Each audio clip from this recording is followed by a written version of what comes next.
ऐतिहासिक निर्णय लेगी और अमीरों को नकार के गरीबों के बच्चों को ताकत देने का काम करेगी, ऐसा मेरा विश्वास है राजस्थान में। यहाँ की सरकार से भी मुझे बहुत कुछ कहना है। कहना इसलिए है क्योंकि हम लोग प्रदेश की राजधानी में है। जैसी चमक सूर्य की मेरे चेहरे में पड़ी है, ऐसी चमक आपकी जिंदगियों में आ जाए, यही पूरा आंदोलन है, यही पूरा संघर्ष है, यही लक्ष्य है। और ये चमक तब तक रहेगी जब तक आप लोग संघर्ष करोगे। जिस दिन आपने संघर्ष का रास्ता छोड़ के सुविधा का रास्ता इख्तियार कर लिया, ये चमक भी चली जाएगी मेरे साथियों। इस बात को आप लोग याद रखना। तो जैसा मैंने कहा कि यहाँ की सरकार से भी बात करनी है, लेकिन यहाँ की सरकार के साथ यहाँ अपने लोगों से भी बात करने की वो क्या चाहते हैं। अगर आप इन सरकारों से खुश हो, अगर आप इन सरकारों के कार्यकाल से खुश हो, तो फिर आपको आजाद समाज पार्टी को समर्थन करने की कोई जरूरत नहीं। और अगर आप ये मानते हो कि बारंबार आपसे धोखा करके, आपसे झूठे वादे करके आपको ठगा गया है, तो फिर हमारे यहाँ एक कहावत है कि अजमाए हुए को अजमाया हुआ नहीं जाता। अगर आप मानते हैं कि यहाँ सभी सरकारों ने आपको बेबस, लाचार, गुलाम बनाने का काम किया है, तो मेरे साथियों फिर ऐतिहासिक निर्णय लो। क्योंकि भारत में आज लोकतंत्र है और लोकतंत्र में बहुमत का शासन होना चाहिए। जिनका वोट होना चाहिए उनका राज होना चाहिए। लेकिन वोट यहाँ आपके पास है, राज आपके हिस्से में नहीं आया। आपके हिस्से में आया जुल्म, जाति, बेबसी, लाचारी, अन्याय, अत्याचार और खिलती खाल, लुटती अस्मत, ये आपके हिस्से में आया। बेबसी, लाचारी और कई तरह की बेबसी, लाचारी। अभी आज छात्र संघ चुनाव होते थे, छात्र संघ चुनाव से हवा का पता लगता था। इस बार भीम आर्मी स्टूडेंट फेडरेशन मैदान में आई तो मुख्यमंत्री जी चुनाव से उतर गए। वो कहते हैं चुनाव नहीं कराने, क्योंकि लोकतंत्र की सबसे पहली पाठशाला है छात्र राजनीति। और छात्र राजनीति से जो निकल के आता है वो सरकार के दमन के आगे छूटता है। उसका सबसे बड़ा उदाहरण आपके सामने चंद्रशेखर आजाद खड़ा। जहां एक तरफ अमीरों की औलादें इसी के कमरों में सीखती है, बड़े बड़े मंच में सीखती है, वहां गरीब किसान, कमेरे, नौजवानों की औलादें वो छात्र संघ के जरिए यूनिवर्सिटी और कॉलेजों में सीखती है। इनको लगा कि नया नेतृत्व में खड़ा हो, इनका आपसी गठजोड़ चलता है, नए नेतृत्व का निर्माण और से छात्र चुनाव को टाल दिया जाए। याद रखना मुख्यमंत्री जी, आप भले ही सत्ता की ताकत से छात्र चुनाव को ना होने दो, लेकिन आप 2023 का चुनाव नहीं रोक सकते। 2023 का चुनाव होगा, ये युवा शक्ति राजस्थान की काया पलट के रख देगी। इस बात को आप याद रखना। आप नौजवानों की बात करते हो किस मुंह से? आपकी सरकार में सबसे ज्यादा पेपर लीक होते हैं। गरीबों के भविष्य के, नौजवान लोगों के भविष्य के साथ खिलवाड़ होती है, उनके हिस्से को दगा दिया जाता है। मैंने पहली बार सुना बस में बैठ के पेपर दिए जाते हैं। पेपर लीक इतना बड़े पैमाने पर यहां होता है और मुख्यमंत्री जी कहते हैं कानून का राज है। जो एक पर्चा सुरक्षित न रख पाए, वो राजस्थान की जनता को सुरक्षित रख देगी क्या सरकार? आप मुझे बताओ। ये युवाओं के भविष्य के साथ जो खिलवाड़ चल रहा है, इस लक्षण को हम लोग बंद करने का काम करेंगे 2023 में। आप लोग इस बात को याद रखना मेरे साथियों। मेरे आज भी याद है, यहाँ की सरकार कहती है जब इनके बड़े नेताओं पर अत्याचार होते हैं या संविधान का हनन होता है, ये कहते हैं कि सरकार, केंद्र की सरकार खराब है, संविधान को नहीं मानती। मैं ऐतिहासिक प्रमाण हूं आपके पास। मैं सीएचए के साथियों की लड़ाई लड़ने आया था, उनका आंदोलन था। रात को 12 बजे इसी जयपुर से उठा के मुझे सोते हुए को और सिर्फ मुझे नहीं, मुझे तो आदत है आपकी लड़ाई में हर कीमत चुकाने की, लेकिन जितने भी साथी मेरे साथ आए थे सबको जेल भेजने का काम किया सरकार। और लड़ाई सिर्फ उन सीएचए के भाइयों के हक अधिकार की थी। यहां थर्ड ग्रेड टीचर का जो है वो ट्रांसफर नहीं हो रहा, चाहे आशा कार्यकर्ता हो, आंगनबाड़ी हो, सीएचओ के भाई हो, थर्ड ग्रेड टीचर हो, सरकारी कर्मचारी हो, तमाम लोग परेशान हैं। अभी मेडिकल के डॉक्टर्स ने धरना दिया, मुख्यमंत्री तानेशाही पे रहे और उनसे कहा नौकरी करनी है करो वरना छोड़ दो। ये अहंकार किस लिए? इसी जनता ने आपको ताकत दी, लेकिन आज आप अहंकारी हो गए।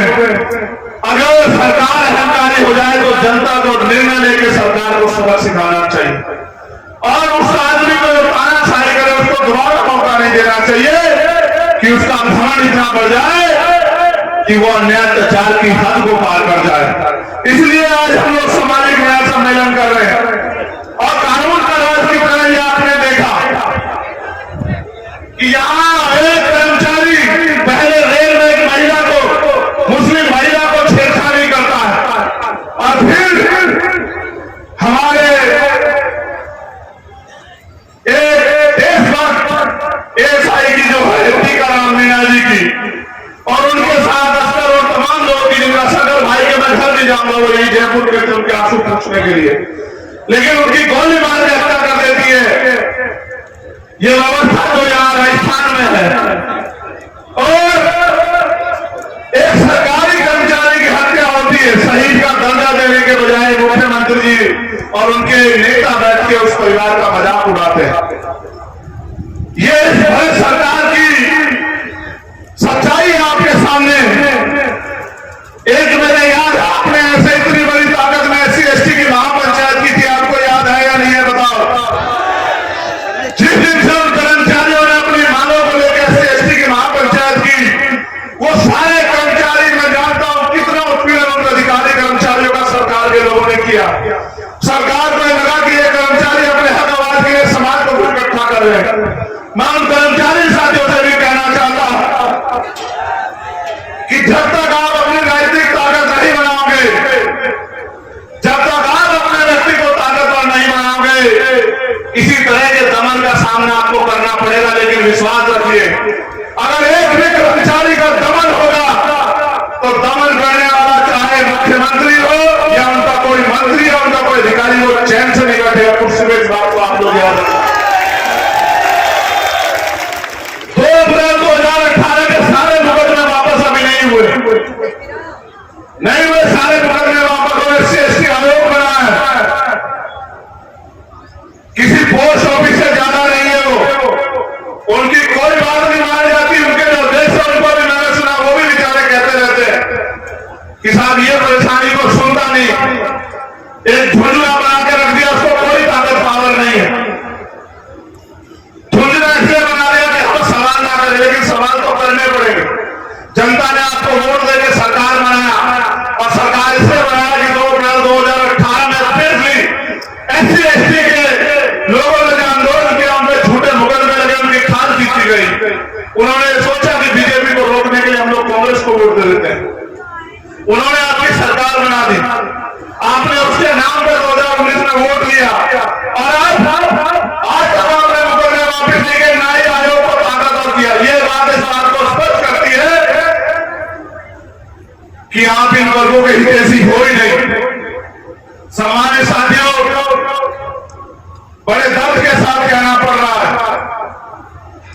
देश भर के जुर्म अत्याचार एक तरफ, देश भर का अन्याय अत्याचार एक तरफ और राजस्थान का अन्याय अत्याचार एक तरफ, और फिर आप अन्याय अत्याचार के खिलाफ आवाज भी नहीं उठा सकते।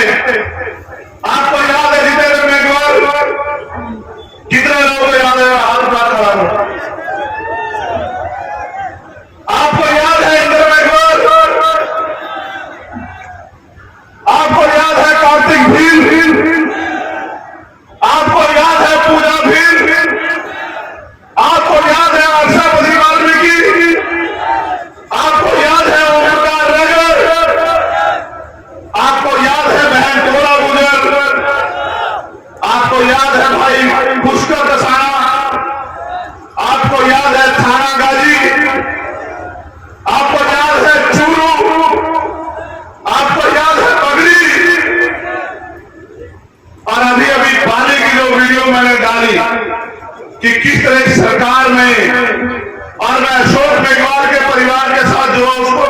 सकता। मैंने आपको हर न्याय पंचायत में याद दिलाया, जब भी आपने सामाजिक न्याय सम्मेलन किए मैंने आपको याद दिलाया कि जून जाति अन्याय अत्याचार के जिम्मेदार हम लोग, और कैसे ये आपको जानना चाहिए। आज आप यहाँ हजारों की संख्या में आए, हम इसलिए जिम्मेदार हैं कि जिस वोट के दम पे हम अपना राज स्थापित कर सकते थे, उस वोट को हमने इनको देने का काम किया, और इन्होंने बदले में जो इनका स्वभाव है, इन्होंने बदले में वही अन्याय अत्याचार जुल्म जाति हमें देने का काम किया। अगर आपने इनको पागल होना बनाया होगा तो किसी जालिम की हिम्मत नहीं होती कि वो जितेंद्र मेघवाल को चाकू से चीर देता। किसी जालिम की हिम्मत नहीं होती कि वो पूजा फिर की 11 टुकड़ों में जो है उसकी हत्या कर देता। कोई किसी सामंत की हिम्मत नहीं होती कि वो इंद्र मेघवाल को पीठ के मार देता। मटकी छूने पर उनके खिलाफ पंचायत होती है, ये हमें मानते भी है, उनके खिलाफ हमारे जो अन्याय की लड़ाई है उसके खिलाफ पंचायत भी करवाते हैं। आप ये बताओ कि बाबा साहब ने वोट का अधिकार स्वाभिमान सम्मान की जिंदगी के लिए दिया, बाबा साहब ने वोट का अधिकार गुलामी की बेड़ियां काटने के लिए दिया, और आपने अपनी वोट का प्रयोग किस लिए किया मेरे साथियों? ऐसे लोगों पर भरोसा करने के लिए जिनका बस चले तो आपसे सांस लेने का अधिकार छीन ले, जिनका बस चले वो आपसे पानी पीने का अधिकार छीन ले, जिनका बस चले वो आपसे अच्छे कपड़े पहनने और आजादी से जीने का अधिकार छीन ले। ऐसे लोगों का इसलिए क्योंकि हमने गलती की तो सजा भी हमें मिल रही। वोट बहुत सारे प्रकार है, अगर आप दुश्मन को दोगे तो आपका इलाज होगा, और अगर आप अपनों को दोगे तो आपकी परेशानियों का इलाज होगा। आपको ये तय करना है कि आपको किसका इलाज करवाना है, अपना या उनका, या अपनी परेशानियों का। मेरे प्यारे भाइयों, सरकार ने बहुत सारी नई नई योजनाएं कुछ दिन पहले लागू की। क्यों 4.5 साल से पहले लोग नहीं रहते थे क्या यार?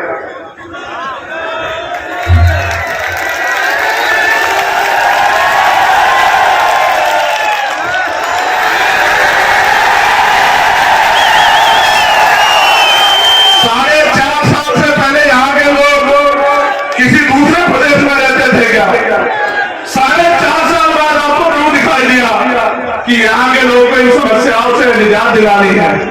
क्यों 4.5 साल आप सो रहे थे क्या मुख्यमंत्री जी?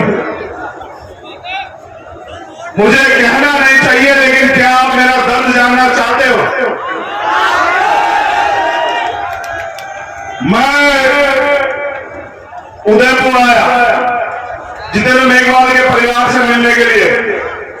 इन्होंने मुझे एयरपोर्ट से वापस भेज दिया। मैं उसके बाद 3 बार आया। मैं आके प्लेन से उतरता नहीं, ये मुझे एयरपोर्ट पे अरेस्ट कर लेते और फिर गाड़ी में बिठा के दिल्ली छोड़ के आते। एक बार ये मुझे दिल्ली छोड़ के आए, मैंने इनसे फिर भरोसा किया। मैंने इनसे हाथ जोड़ कहा कि अकेला आप नहीं जाना चाहता इंद्र मेघवाल के परिवार से मिलने के लिए, उस परिवार को मेरी जरूरत है। एक अकेले को नहीं जाने दिया, इन्होंने मुझे फिर अरेस्ट किया। ये मुझे फिर दिल्ली छोड़ के आए, ये मुझे दिल्ली छोड़ के आए। मैंने तत्काल फ्लाइट कराई, इनके आने से पहले मैं फिर आ गया। जब मैं आ गया तो अधिकारियों ने माथा पीट लिया, कहना तू आदमी है क्या है? इतनी चिंता तो यहाँ के नेताओं को नहीं है, यहाँ के लोगों की, जिनको वोट करके बना के यहाँ के लोगों ने बिठा, जितनी चिंता तुझे है। इस खबर को देखने के बाद क्या है आपकी राय? नीचे दिए गए कमेंट बॉक्स में दीजिए अपनी राय। ऐसी तमाम बड़ी खबरों को देखने के लिए जुड़े रहिए हमारे साथ। खबर अच्छी लगे तो लाइक कीजिए और शेयर कीजिए, और हाँ, चैनल को सब्सक्राइब कर घंटे वाली बटन को दबाना ना भूलिए। फिर आते हैं आपके बीच कुछ खास खबरों के साथ। तब तक के लिए नमस्कार, जय भीम।